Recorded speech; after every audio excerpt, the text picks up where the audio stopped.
बिस्मिल्लाहिर्रहमानिर्रहीम। अस्सलामुअलैकुम स्टूडेंट्स। हमारा लेक्चर नंबर 9 स्टार्ट हो रहा है अभी। और टॉपिक जो आज हमने करना है वो है मेजरिंग सिलेंडर। तो प्रीवियस जो हमने डिस्कशन की थी कि हमने कौन कौन से मेजरिंग इंस्ट्रूमेंट डिस्कस करने थे, वो थे length measuring instrument, mass measuring instrument, time measuring instrument और वॉल्यूम मेजरिंग इंस्ट्रूमेंट। तो इसमें से लेंथ मेजरिंग इंस्ट्रूमेंट हमने दो स्टडी किए थे, मीटर रूल और मेजरिंग टेप। फिर उसके बाद दो हमने स्किप कर दिए थे, उसके वर्नियर कैलिपर और स्क्रू गेज। जो हमारी जब क्लासेस स्टार्ट होंगी कॉलेज में तो इंशाल्लाह हम वहाँ पर जाकर उनको कवर करेंगे। और फिर उसके बाद हमने मैस मेजरिंग इंस्ट्रूमेंट जो है वो स्टडी किए थे। तो beam balance, physical balance, lever balance और इलेक्ट्रॉनिक बैलेंस।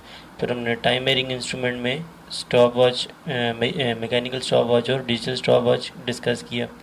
अब आज हमारा लास्ट मेजरिंग इंस्ट्रूमेंट जो हमने स्टडी करना है वो है वॉल्यूम मेजरिंग इंस्ट्रूमेंट, और इसको मेजरिंग सिलेंडर कहते हैं। तो मेजरिंग सिलेंडर किस तरह का होता है, ये इसकी शेप भी आपकी बुक के अंदर ये बनी हुई है कि इसके ऊपर स्केल लिखा हुआ होता है कि कितने मिलीलीटर आप वॉल्यूम जो है वो यूज़ कर रहे हैं।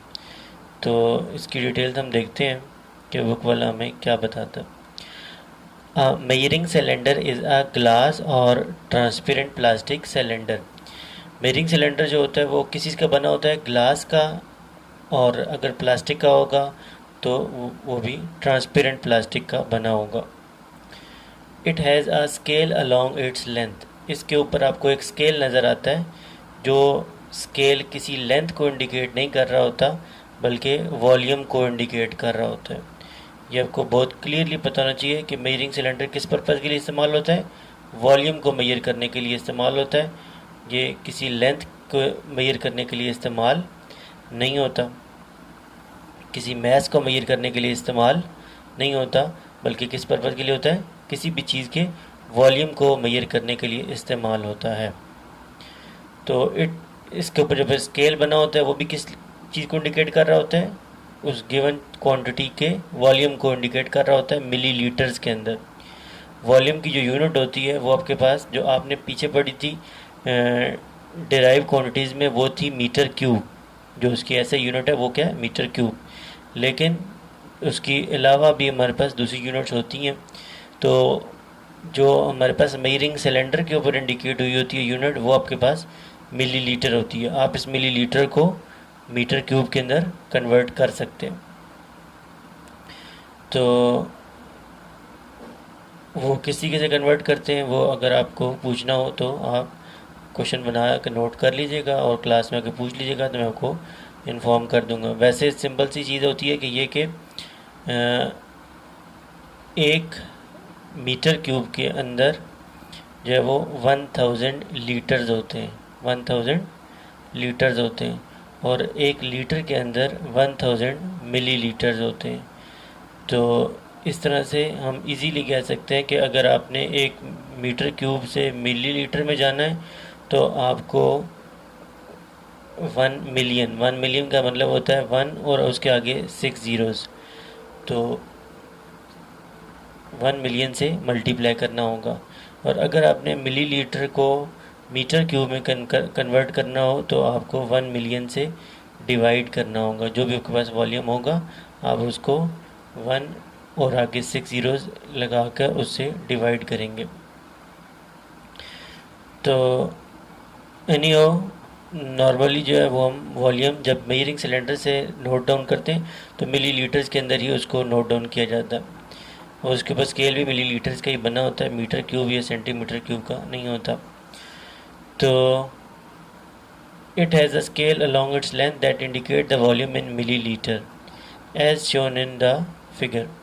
Measuring cylinder have different capacities. Measuring cylinder different range वाले होते हैं। छोटा होगा तो वो हो सकता है 100 मिलीलीटर का हो, और जो बड़ा होगा तो हो सकता है वो 2500 मिलीलीटर का भी हो सकता है। They are used to measure the volume of a liquid or a powdered substance। तो इसमें आप किस किस चीज़ के वॉल्यूम को मेजर कर सकते हैं। तीन तरह की चीज़ों के वॉल्यूम को आप यहाँ से मेजर कर सकते हैं। तीन तरह की चीज़ें, ये तीन तरह की चीज़ें क्या होती हैं? एक आपके पास होता है लिक्विड, कोई भी लिक्विड है, कुकिंग ऑयल है आपके घर का या कोई भी और लिक्विड है, आप उसको इजीली जो है वो इसके अंदर डाल के आप उसके लेवल को नोट करके वॉल्यूम बता सकते हैं कि ये कुकिंग ऑयल या जो भी चीज़ है इस ये इतनी क्वांटिटी में हमारे पास प्रेजेंट है या इतना इसका वॉल्यूम हमारे पास है। इसके अलावा दूसरी चीज़ जिसका आप वॉल्यूम फाइंड कर सकते हैं वो आपके पास होता है पाउडर्ड सब्सटेंस, जिस तरह से नमक हो गया या इस तरह से और कोई भी पाउडर्ड चीज़ है कोई भी, तो आप उसका भी वॉल्यूम मेजर कर सकते हैं। आपका काम यह है कि आपने उसको मेजरिंग सिलेंडर के अंदर डाल देना है और फिर उसको हल्का हल्का टैप भी करना है मेजरिंग सिलेंडर को, ताकि जो है वो उसके बीच में गैप ना रहे और वो पाउडर जो है वो इजीली जो है वो नीचे सेटल डाउन हो जाए, तो आपको सही तरीके से वॉल्यूम उसका पता चल जाएगा। फिर उसके बाद तीसरी चीज़ कौन सी है जिसका वॉल्यूम आप फाइंड कर सकते हैं मेजरिंग सिलेंडर से? दो चीज़ें कौन सी बताइए? किसी भी लिक्विड का कर सकते हैं, दूसरी चीज़ कोई भी पाउडर सब्सटेंस का भी कर सकते हैं। तीसरी चीज़ कौन सी है? तीसरी चीज़ होती है आपके पास कोई इरेगुलर शेप्ड सॉलिड, कि अगर आपने इसकी सॉलिड का करना है तो आप सॉलिड का भी कर सकते हैं, लेकिन नॉर्मली जो हम यहाँ पे करते हैं वो कौन सा होता है? Irregular shaped solid. Irregular shaped solid का मतलब होता है जिसकी शक्ल टेढ़ी मेढ़ी हो, जिस तरह से आमतौर पर सड़क के किनारे पे पत्थर पड़े होते हैं टेढ़े मेढ़े, तो उस तरह की चीज़, उस तरह का कोई सॉलिड है तो आप उसका भी वॉल्यूम यहाँ से फाइंड करते हैं। अच्छा, क्या रेगुलर शेप्ड सॉलिड का, रेगुलर शेप्ड सॉलिड कौन सी होती है? जो हर तरफ से जिसकी लेंथ विड्थ हाइट जो है वो इजीली मेजरेबल होती है, तो क्यूबॉइड की शेप में हो सकता है और क्यूब की शेप में हो सकता है। इस तरह से कोई भी सॉलिड जो रेगुलर शेप का हो, तो क्या उसका वॉल्यूम नहीं फाइंड कर सकते यहाँ से? तो कर सकते हैं, वो कोई रिस्ट्रिक्शन नहीं है। लेकिन क्यों नहीं करते? क्योंकि सिंपल सी बात है कि उसका वॉल्यूम फाइंड करने के लिए हमारे पास मैथ के अंदर, मैथमेटिक्स के अंदर फार्मूलाज प्रेजेंट होते हैं। लेट सपोज क्यूब का या क्यूबॉइड का करना हो तो length into width into height formula होता है, तो आप इजीली वहीं से उसकी लेंथ विड्थ हाइट नोट करके आप उसका वॉल्यूम फाइंड कर सकते हैं, वहाँ पर इश्यूज़ नहीं होते। जो इरेगुलर शेप्ड चीज़ होती है जिसकी लेंथ विड्थ और हाइट इजीली मेजरेबल नहीं होती, टेढ़ी मेढ़ी शेप है उसकी, जिसने सबको बताया है कि कोई ओवल शेप का या इस टाइप की टेढ़ी मेढ़ी शेप का पत्थर आमतौर पर सड़क के किनारे पड़ा होता है, तो उसका वॉल्यूम अगर आपको फाइंड करना है तो आप उसको फाइंड कर सकते हैं। किसको यूज़ करके? मेजरिंग सिलेंडर को। अच्छा, मेजरिंग सिलेंडर को अगर आपने यूज़ करना है ना इरेगुलर शेप सॉलिड के लिए, तो उसका मेथड ये नहीं है कि आप उसको सीधा सीधा उठाएंगे डालेंगे और वॉल्यूम नोट हो जाएगा। तो उसको फाइंड करने के लिए जो मेथड हमारे पास इस्तेमाल होता है वो होता है डिस्प्लेसमेंट मेथड। फिर रिपीट कर देता हूँ कि आप किस किस चीज़ का जो है वॉल्यूम आप फाइंड कर सकते हैं मेजरिंग सिलेंडर से? तीन चीज़ों का, एक लिक्विड का, एक किसी भी पाउडर्ड सब्सटेंस का, और तीसरी चीज़ है कि आप किसी भी इरेगुलर शेप्ड सॉलिड का वॉल्यूम जो है वो वहाँ से फाइंड कर सकते हैं। लिक्विड का या पाउडर सब्सटेंस से करना हो तो वो तो काम आसान है कि जस्ट आपने उसको फिलअप कर देना है मेजरिंग सिलेंडर के अंदर, आपके सामने उसका लेवल आ जाएगा, आपको पता चल जाएगा कि इसका वॉल्यूम कितने मिलीलीटर है। लेकिन अगर आप जो है वो इरेगुलर शेप सॉलिड का कर रहे हैं तो उसका तरीक़ाकार क्या है? उसको मेथड कहा जाता है डिस्प्लेसमेंट मेथड। अब डिस्प्लेसमेंट मेथड में क्या करना होता है? तो इसमें आपने ये करना होता है कि जो भी आपका सॉलिड है उसको सबसे पहले आप मेजरिंग सिलेंडर में डालने से पहले आप पहले मेजरिंग सिलेंडर के अंदर कोई लिक्विड डालेंगे, वाटर डालेंगे या कोई भी लिक्विड डालेंगे, लेकिन ये कंडीशन है कि आपके पास जो लिक्विड आप डाल रहे हैं वो इस तरह का होना चाहिए जिसमें वो सॉलिड मिक्स ना हो सकता हो। ये सॉलिड का, इरेगुलर शेप सॉलिड का आप वॉल्यूम फाइंड करने जा रहे हैं, उसको इस तरह का नहीं होना चाहिए कि जो लिक्विड आप इस्तेमाल कर रहे हैं उसको, उसके वॉल्यूम को फाइंड करने के लिए वो लिक्विड उसमें मिक्स हो सकता हो। तो अगर लेट्स सपोज आपके पास पत्थर है तो कोई प्रॉब्लम नहीं, फिर आप इजीली पानी को भी इस्तेमाल कर सकते हैं। तो इसलिए यहाँ पर ऊपर बात लिखी हुई थी, जहाँ पर डिस्प्लेसमेंट मेथड को मैंने हाईलाइट किया, इसी लाइन के बिल्कुल पीछे लिखा हुआ है कि it is also use to find the, measuring cylinder की बात हो रही है, it is also use to find the volume of an irregular shape solid insoluble in a liquid, कि आप उसको किसी एक इनसॉल्युबल लिक्विड, मतलब जिसमें वो हल ना होता हो, उसके साथ जो है वो आप इर्रेगुलर शेप सॉलिड का वॉल्यूम फाइंड कर सकते हैं। तो सबसे पहला काम क्या है कि आपने अगर ये काम करना है कि आपको एक लिक्विड जो है वो मेरिंग सिलेंडर में डालना होगा।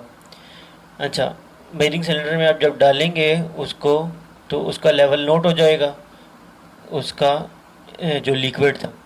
फिर उसके बाद आपने ये करना है कि उसके अंदर जो भी वो इरेगुलर शेप्ड ऑब्जेक्ट था, पत्थर था, जो भी था, उसको आपने उसके अंदर किसी धागे के साथ बांध के लटका देना है। जब लटकाएंगे तो ऑब्वियसली लिक्विड का लेवल जो है वो इंक्रीज़ करेगा। लेट सपोज पहले उसका लेवल जो आ रहा था वो था 50 मिलीलीटर के ऊपर। अब जब आपने उसको पत्थर को बीच में डाला तो उसका लेवल आ गया लेट सपोज 80 मिलीलीटर। तो हम इजीली कह सकते हैं कि जो इंक्रीज़ इन लेवल हुआ है ये उस पत्थर का वॉल्यूम है, क्योंकि वॉल्यूम जो इंक्रीज़ हुआ है वो किसकी वजह से हुआ है? पत्थर की वजह से, स्टोन की वजह से। तो इसलिए जो इंक्रीज़ इन वॉल्यूम है वो उस सॉलिड ऑब्जेक्ट का वॉल्यूम होगा। तो ये अगली दो लाइंस के अंदर उस चीज़ को इन्होंने इंडिकेट किया हुआ है कि आपने क्या करना है। The solid is load in a measuring cylinder containing water और liquid,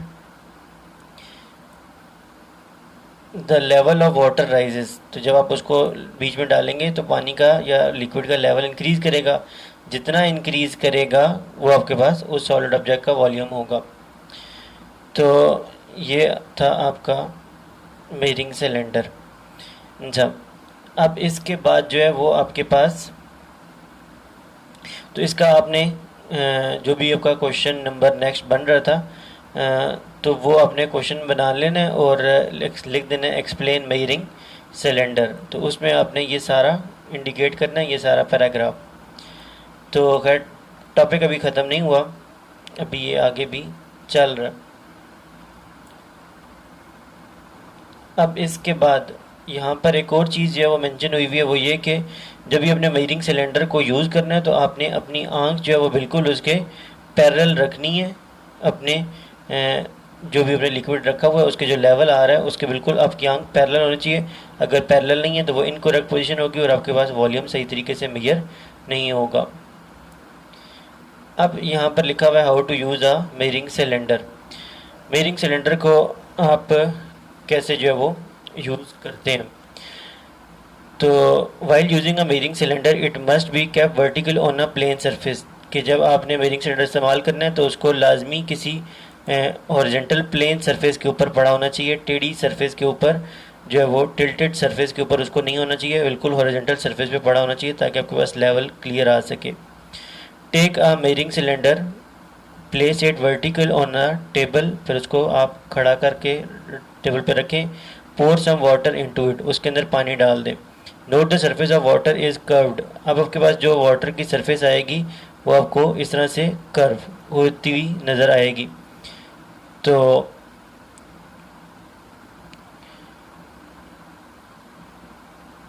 the meniscus of most liquid curve downward while the meniscus of mercury curves upward, ये जो उसके ऊपर कर्व बन रहा होगा ये बहुत सारे लिक्विड का डाउनवर्ड होता है जबकि मरकरी का अपवर्ड होता है। अब मेनिस्कस किस तरह से जो है वो मरकरी का ऊपर और बाकियों का नीचे होता है, ये मैं ज़रा आपको एक और तरीके से जो है वो क्लियर कर देता हूँ ताकि ये आपको इस बारे में कन्फ्यूजन ना रहे।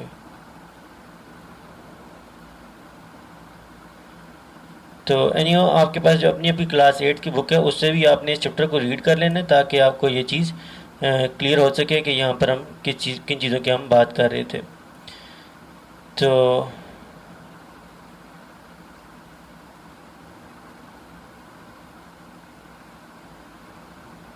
खासतौर पर मेजरिंग सिलेंडर का जो आपका अपनी बुक का टॉपिक लिखा हुआ है ये यहाँ पर अच्छे तरीके से लिखा हुआ है। तो ये आपके पास है कि अगर आप यहाँ पर इसको गौर से देखें तो आपको यहाँ पे क्लियर नज़र आ रहा होगा कि ये उसका जो मेनिस्कस का लेवल है ना ये हर लिक्विड के लिए इस तरह से डाउनवर्ड आता है। अगर आप उसको गौर से देखेंगे तो एजेस से वो उठा हुआ होगा, दरमियान से वो नीचे होगा, फिर एज से ऊपर हुआ होगा। तो इस तरह से हर लिक्विड का डाउनवर्ड होता है, लेकिन मरकरी का जो होता है वो दरमियान से ऊपर होता है और साइडों से नीचे होता है। तो मरकरी का जो मेनिस्कस कर्व होता है वो ऊपर की तरफ होता है, जबकि बाकी सारे लिक्विड्स का कर्व जो है वो डाउनवर्ड होता है। तो यहाँ पर ये वो बात बता रहे हैं, the meniscus of most of the liquid curve downward while the meniscus of mercury curve upward. The correct method to note the level of a liquid in the cylinder is to keep, वो जो पीछे बात आपको बता दी थी कि अपनी आंख को आपने बिल्कुल उसके लेवल के बिल्कुल सामने रखना है। अगर आप उसको इस तरह से टेढ़ा करके देखेंगे तो आपको सही तरीके से मेजरमेंट आपकी नहीं हो सकेगी।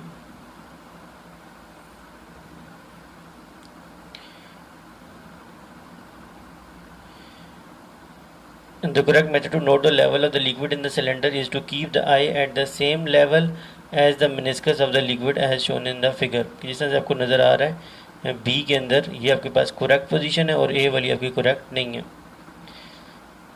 It is incorrect to note the level keeping the eye above the level of the liquid as shown in the figure। तो अगर आप अपनी आंख को ऊपर रखते हैं या लेवल से नीचे रखते हैं तो आपको सही मेजरमेंट नहीं मिलेगी। आपकी आंख बिल्कुल उसके पैरेलल होनी चाहिए। When the eye is above the liquid, the meniscus appear higher on the scale। अगर आपकी आंख ऊपर है तो आपको उसकी मेजरमेंट थोड़ी ज़्यादा नज़र आने लग जाएगी। इसी तरीके से अगर आपकी आंख when the eye is below the liquid level, the meniscus appear lower than the actual level। तो फिर आपको उस सूरत में अगर आपने अपनी आंख नीचे रखी है तो आपको जो वो उसकी जो वॉल्यूम है वो को कम हाइट पर नज़र आ रहा होगा। तो इसलिए आपको अपनी आंख जो बिल्कुल पैरेलल रखनी है, ये उसका करेक्ट मेथड है। तो अभी जो आपने क्वेश्चन नोट किया था एक्सप्लेन मेजरिंग सिलेंडर, वो तो आपका यहाँ तक ही था, इधर तक सॉलिड ऑब्जेक्ट था। आगे इसके बाद जो है वो अगला क्वेश्चन आपने बनाना है, जो भी क्वेश्चन नंबर बनता है आपका, तो वो आपने बना लेना how to use a measuring cylinder. तो और इसके अंदर आपने ये वाला सारा पैराग्राफ यहाँ तक लिख देना है। तो अब इसके बाद उससे अगला क्वेश्चन आपने बनाना है how to use how to measure volume of an irregular shaped solid from a measuring cylinder। दोबारा क्वेश्चन रिपीट करता हूँ, how to measure volume of an irregular shaped solid from a measuring cylinder। irregular shaped solid का आप volume कैसे find करेंगे measuring cylinder को इस्तेमाल करते हुए, तो उसके अंदर आपने ये सारा पैराग्राफ लिख देना है। ये वही डिस्प्लेसमेंट मेथड है जो मैंने आपको भी पहले थोड़ी देर पहले बताया था कि आपने क्या करना है कि जो भी आपका इरेगुलर शेप सॉलिड है, कोई पत्थर है या स्टोन जो भी, तो उसको आपने धागे के साथ बांध देना है और सबसे पहले आपने अपने जो मेजरिंग सिलेंडर है उसके अंदर कोई लिक्विड डाल देना है। लिक्विड की कंडीशन है कि वो लिक्विड ऐसा होना चाहिए जिसमें वो इरेगुलर शेप हल ना हो सकता हो, उसका कुछ सोल्यूशन उसमें ना बन सकता हो, उसमें वो मिक्स ना हो सकता हो। कि ऐसा नहीं कि आपके पास कोई जो है वो नमक का जो है वो पत्थर है और आप जो है वो पानी के अंदर उसका वॉल्यूम फाइंड करने की कोशिश कर रहे हैं। अगर नमक का पत्थर है तो आप उसको फिर ऑयल यूज़ कर लें, कुकिंग ऑयल या ऐसा कोई और चीज़ यूज़ कर लें जिसमें वो मिक्स ना होता हो। तो एनी हाउ सबसे पहले तो आपने वो लिक्विड डालना है, इनसॉल्युबल लिक्विड, और उसका वॉल्यूम नोट कर लेना है। Measuring cylinder can be use to find the volume of an small irregular shape. अच्छा, यहाँ पे एक और कंडीशन भी है वो कि उस ऑब्जेक्ट को छोटा होना चाहिए, इतना बड़ा ना हो कि आप उसको मेजरिंग सिलेंडर के अंदर डाल ही ना सकते हो। तो measuring cylinder can be use to find the volume. अच्छा, और तीसरी कंडीशन ये है कि उसको उसके अंदर डूबना भी चाहिए। तीनों बातें आपके जहन में होनी चाहिए कि आप को बताया था साइंस के अंदर चीज़ें बारीक बारीक होती हैं। तो उसमें पहली जो कंडीशन है वो ये है कि आपके पास वो लिक्विड उस सॉलिड के अंदर मिक्स ना होता हो।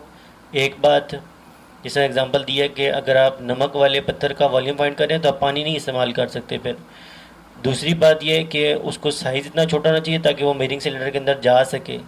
तीसरी बात यह कि उसको इस तरह की चीज़ होनी चाहिए जो वो उस लिक्विड के अंदर फिर डूबे भी, सिंक भी हो सके, तब आप उसको फाइंड कर सकते हैं। अच्छा, let us find the volume of a small stone। Take some water in a graduated measuring cylinder। तो आपने उसके लिए क्या करना है, सबसे पहले पानी लेना है, क्योंकि ऑब्वियसली पानी के अंदर पत्थर तो मिक्स नहीं हो सकता ना। Take some water in a graduated measuring cylinder. Graduated measuring cylinder इसी मेजरिंग सिलेंडर को ही कहते हैं। Note the volume V I. तो ये जो आपके पास उस जो आपने रखा है, जो भी स्टार्ट में वॉल्यूम अपनी मर्ज़ी से रखेंगे, तो लेकिन ये वॉल्यूम इतना ज़्यादा नहीं होना चाहिए कि आप पत्थर डालें तो पानी बाहर निकलने लग जाए। तो एनी हो, ये जो आप वॉल्यूम फाइंड करेंगे, नोट करेंगे, ये आपका क्या होगा, वी आई होगा। कैपिटल वी से आप वॉल्यूम को इंडिकेट करते हैं, स्मॉल वी से स्पीड को करते हैं, इसलिए आपको इन चीज़ों का ध्यान होना चाहिए। तो जो आपने पहले पानी डाला, पानी का वॉल्यूम नोट किया, तो ये आपका वी आई था। फिर आपने पत्थर उसके साथ धागे से बांधा और उसको लटका दिए पानी के अंदर, तो वो आपके पास बाद में जो वॉल्यूम होगा वो क्या कहलाएगा, वी एफ। वी आई का मतलब होता है इनिशियल वॉल्यूम, वी एफ का मतलब होता है फाइनल वॉल्यूम। तो फिर जो इंक्रीज़ इन वॉल्यूम होगा वो कैसे निकालेंगे, बाद वाले वॉल्यूम में से ज़्यादा वॉल्यूम वी एफ में से वी आई को माइनस कर लेंगे, तो इंक्रीज़ इन वॉल्यूम आपके पास जो आएगा वही उसी पत्थर का वॉल्यूम होगा, जिस तरह से यहाँ पर डायग्राम में इस चीज़ को दिखाया गया। ये कि पहले आपके पास जो वॉल्यूम था, लेट मी मैं इसका ज़रा साइज़ इंक्रीज़ कर देता हूँ।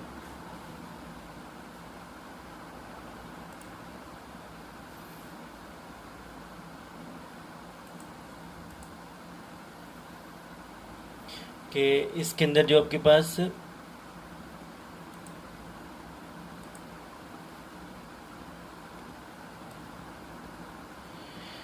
ये आपको नज़र आ रहा होगा, पहले इसका वॉल्यूम था 40 मिलीलीटर पर और बाद में इसका वॉल्यूम हो गया ये 59 मिलीलीटर।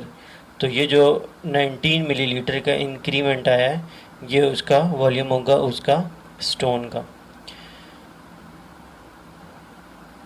तो लेकिन इसका प्रॉपर तरीका ये होता है कि आप उसको धागे के साथ टाई करके बांधें, ताकि आप जब एक चीज़ का वॉल्यूम निकाल मेजर कर चुके हैं, उसके बाद हो सकता है आपने किसी दूसरे का भी करना हो, तो आप उसको फिर निकाल के उसकी जगह दूसरा भी डाल सकते हैं।